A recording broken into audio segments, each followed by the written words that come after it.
सांगली सातारा स्थानिक स्वराज्य संस्था विधान परिषद निवडणूक 2026च्या पार्श्वभूमीवर सांगली महानगरपालिका व मिरज विधानसभा मतदारसंघातील स्थानिक स्वराज्य संस्था मतदारांशी संवाद साधला।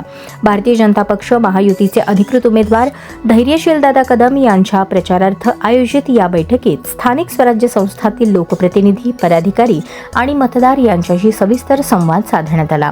आगामी विधान परिषद निवडणुकीच्या अनुषंगाने संघटनात्मक नियोजन, प्रचाराची दिशा आणि प्रभावी समन्वय याबाबत चर्चा करण्यात आली।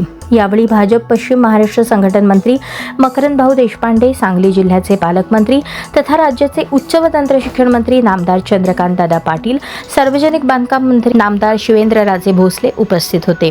या बैठकीस भाजपा सांगली जिल्हाध्यक्ष सम्राट महाडिक, भाजपा सांगली शहर जिल्हाध्यक्ष प्रकाश डांग, आमदार गोपीचंद पडळकर, माजी आमदार दिनकर पाटील, भाजपा पश्चिम महाराष्ट्र समन्वयक शेखर इनामदार, भाजप जिल्हा प्रभारी तथा संचालक सांगली जिल्हा मध्यवर्ती सहकारी बँक पृथ्वीराज पाटील, महापौर धीरज सूर्यवंशी, स्थायी समिती सभापती अतुल माने, जिल्हा परिषद गटनेते आशिष जाधव, भाजप प्रदेश कार्यकारिणी सदस्य राहुल चिकोडे, भाजप गटनेते संदीप आवटी, सुरेश आवटी, पांडुरंग कोरे, भाजप किसान मोर्चा प्रदेश उपाध्यक्ष पृथ्वीराज पवार, जयश्री पाटील यांच्यासह महायुतीचे पदाधिकारी व स्थानिक स्वराज्य संस्था प्रतिनिधी उपस्थित होते। यावेळी आगामी विधान परिषद निवडणुकीच्या अनुषंगाने संघटनात्मक नियोजन, प्रचाराची दिशा तसेच स्थानिक स्वराज्य संस्था प्रतिनिधींसोबत प्रभावी समन्वय याबाबत चर्चा करण्यात आली। महायुतीचे अधिकृत उमेदवार धैर्यशील दादा कदम यांना विजयी करण्यासाठी सर्वांनी एकजुटीने कार्य करण्याचा निर्धार व्यक्त केला।